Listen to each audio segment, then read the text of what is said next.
We all have experience with conflict.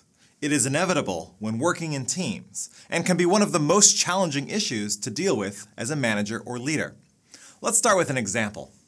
Shanti has been assigned to a new project team as team lead, and she is excited about the opportunity to make a meaningful contribution. She shows up to the first team meeting to discover that Brian, who she had requested for the team, was unavailable, and Sharon has been sent in his place. Shanti has worked with Sharon before, and it didn't go so well. She can't really pin down why they butted heads. They just seem to have an incompatible style. Shanti begins the team meeting by outlining the goals of the project as she sees them, based on her initial discussions with the client.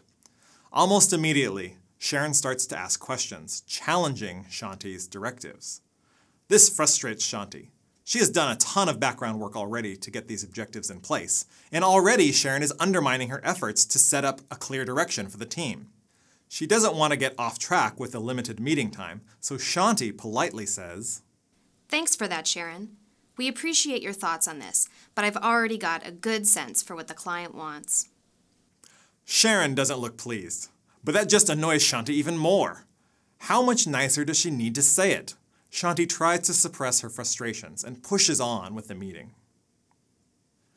The meeting finally finishes, and Shanti's feeling pleased. It seems like most people on the team are on board with the vision and confident about their ability to execute.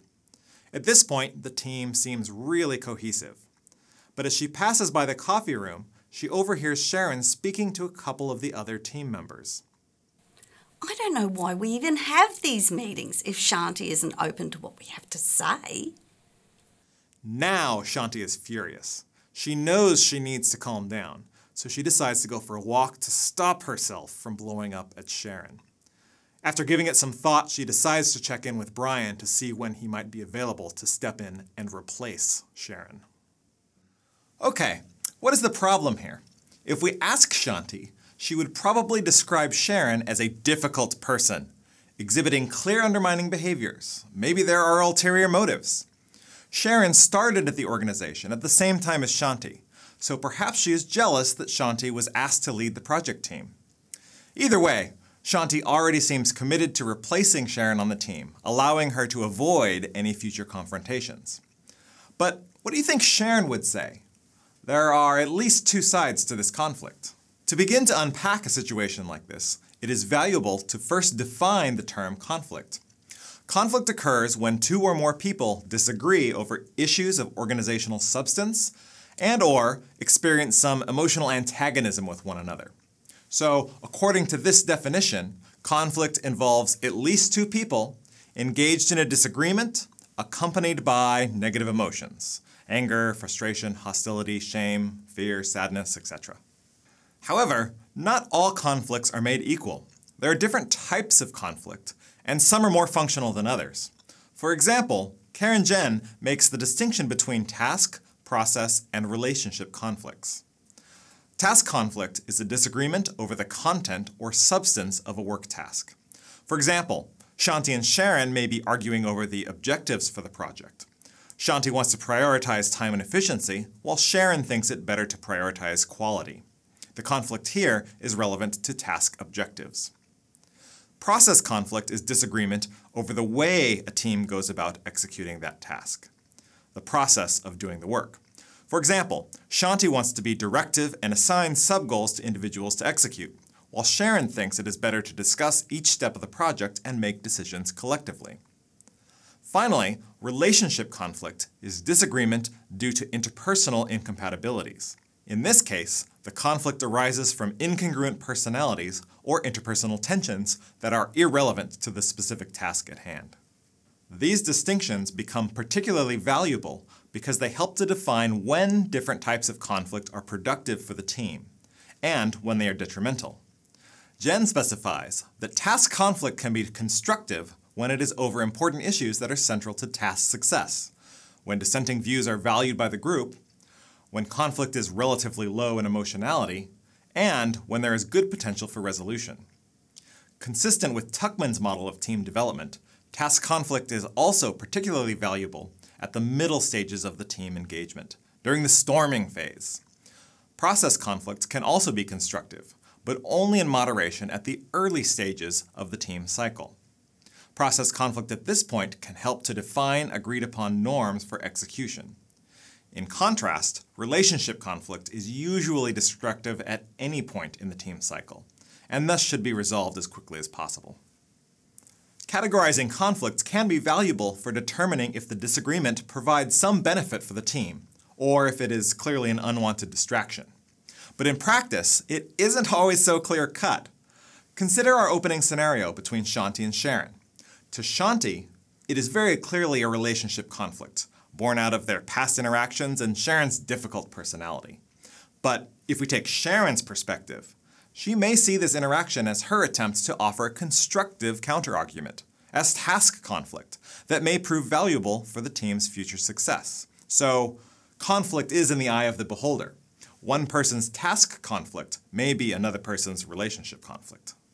To make it even more complicated, productive forms of task and process conflict can often devolve, turning into relationship conflict.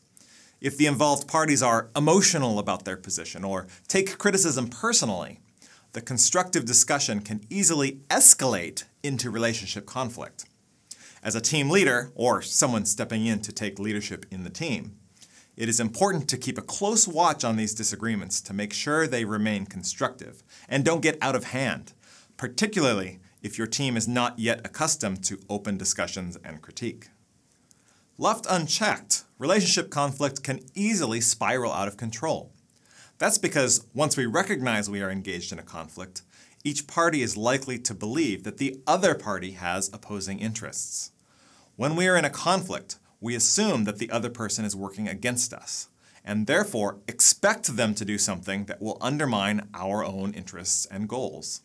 However, this is only an expectation based on our past experiences with that person, or our experiences with other people that have shaped our worldview. However, this expectation also functions as a bias or a lens through which we try to make sense of the situation. If we expect another person to work against us, when they act in a way that is ambiguous, for example by offering a contrary opinion, we interpret that action as confirmation of our suspicions. See, I told you she would try to undermine me. You can see how our tendency to think pessimistically about the other party in a conflict can easily lead to a downward spiral in the relationship. In contrast, if you have a good cohesive relationship with the other person, you are more likely to interpret a challenging comment as constructive rather than undermining. To reduce the likelihood of destructive forms of conflict, it can help to set basic ground rules for the team. Get members to commit to a team culture of empathy and respect, encouraging both freedom to offer a dissenting opinion, as well as an expectation that people will listen and try to understand that viewpoint before responding.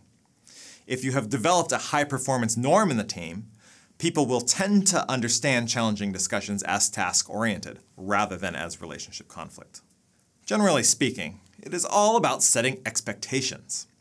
If you can shape your team's thinking to understand conflict as purposeful and positive, they will be more likely to engage with different views constructively rather than seeing disagreement as a threat. Perhaps most importantly, be proactive at resolving conflicts before they escalate. Talk it out and face conflict head-on. Try to understand the other person's perspective.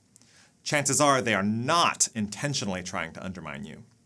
And even if they are, call it out. Don't ignore it.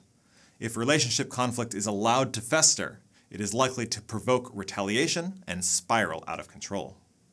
The fact of the matter is, conflict is unavoidable.